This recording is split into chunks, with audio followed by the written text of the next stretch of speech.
Okay, so I'm just going to record very quickly number 11 because we didn't get to that one in class. So this is the last one we really need to go over here. So the question is basically talking about the value of Ka for nitrous acid. It gives you that value. It wants the chemical equation for the equilibrium that corresponds to the Ka. And so that's, this is stuff that's from earlier units. So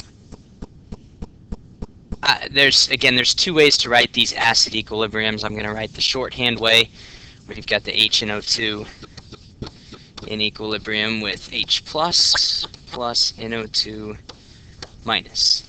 Okay, so there's your equilibrium equation for this one.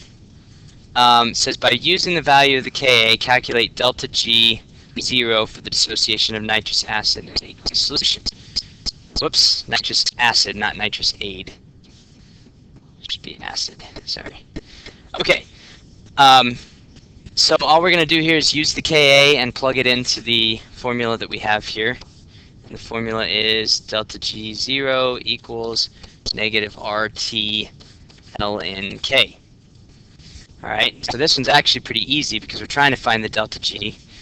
We know the K already, so just got to watch our numbers here. Negative 8.314, and this is joules per mole times Kelvin. We're going to multiply that by our temperature,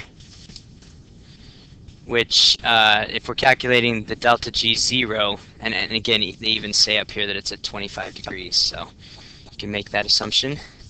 298 K times the natural log of K, which in this case, room, 4.5 times 10 to the negative fourth. Sorry, that's really crunched in there. Alright, so once we multiply all of that together, we should be able to solve for our delta G fairly easily here. The one thing you got to watch out for is the units are going to be in joules because the R is in joules. So we might want to convert that at the end of the problem.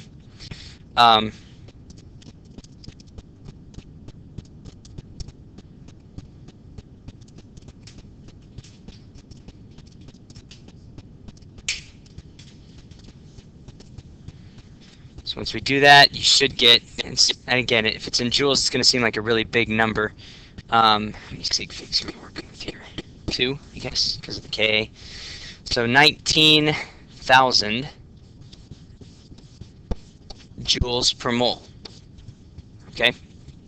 Which equals 19 kilojoules, which is a reasonable number. Okay? And that should be a positive number because the K here is less than 1, so you take the natural log of that, it's going to give you a negative number. And then you've got the negative in the front, so those two cancel out, and you end up with a positive delta G0. Okay?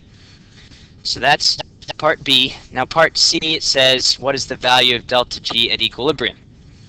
Well, at first, it may seem like, well, we just used the equilibrium constant to find delta G. Isn't that delta G at equilibrium?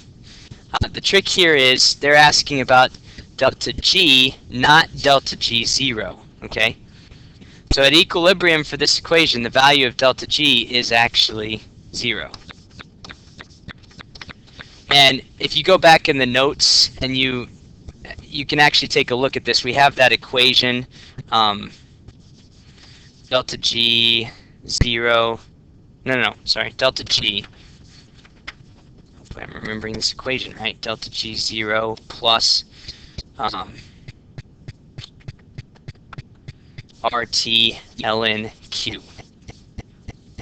Okay? So there's the equation, and that will help you to solve for delta G in any circumstance. Okay, delta G0 is at standard temperature and pressure. Okay, so we found the delta G0 up here. Okay, and they're saying at equilibrium, what is the delta G? Well, the delta G is always 0 at equilibrium, and that's where this equation actually comes from. Right, so the derivation of this equation, if we plug in 0 for our delta G at equilibrium, then this becomes 0 equals delta G0 plus RT ln K, right? Because at equilibrium, the Q equals K at that point. So then you rearrange that equation and you end up with this, okay? So again, that's a little tricky, but the delta G at equilibrium is 0, but the delta G 0 is not necessarily going to be 0, okay? Because the delta G 0 might not be the conditions at equilibrium. Okay, so then here's the tricky part on this one. What is the value of delta G when H plus is equal to 5 times 10 to the negative second, NO2 minus is equal to 6 times 10 to the negative fourth, and H in O2 is equal to 0.2. Okay, so we may or may not be at equilibrium at this point, okay? But we want to find the value of the delta G. So we just found delta G 0, right? So we can use that 19 kilojoules per mole, and we can just plug into this top equation right here, okay? And that equation is going to help us to find the answer to this one. Now, the first thing we're going to have to do here is we're going to have to find Q. So we have to sort of figure out what's our Q on this one. And I have the equation up here, all right? So Q is going to be equal to the concentration of the H plus times the concentration of the NO2 minus. So I can write this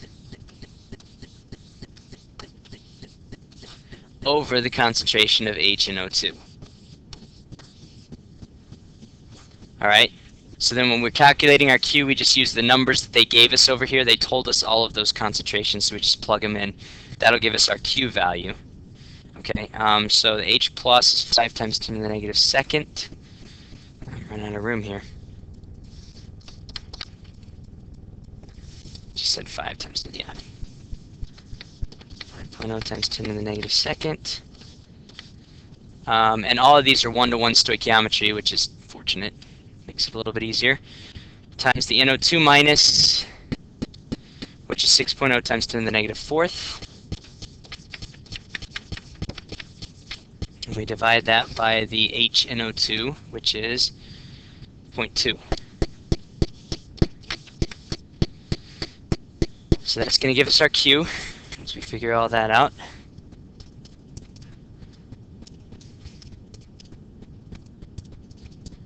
That's going to be 1.5 times 10 to the negative fourth. Okay, so then we can figure out our delta G now that we know our Q, because we know everything else here. So delta G is going to be equal to delta G 0, which is 19 kilojoules per mole, plus RT. Now this R, here's where you have to be careful. And actually, you know what, just to make this easy, I'm going to keep this in joules instead of kilojoules, the delta G 0 here. So 19,000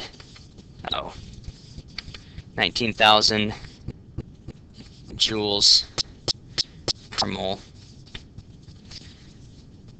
plus R, which is 8.314 joules per mole times Kelvin,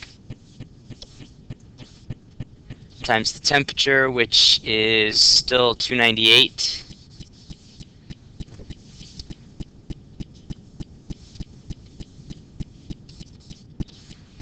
Times the natural log of Q, which we just found the Q is 1.5 times 10 to the negative fourth.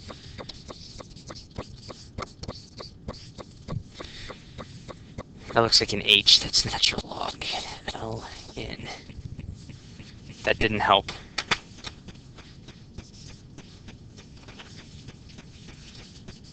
Here we go. Okay. So then, what we have to do is just punch this onto our calculator here.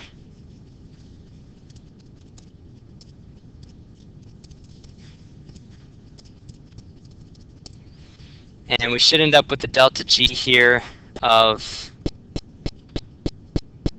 negative 2,814.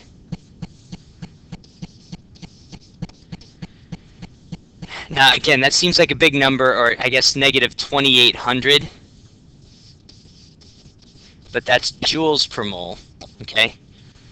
Which is equal to just 2.8 kilojoules per mole, which is very reasonable, okay? So we went from 19 kilojoules per mole at standard conditions to 2.8 kilojoules per mole. Now, we can also kind of think about this conceptually and just check to make sure that this makes sense, okay? Our Q as compared to our K is actually smaller, okay?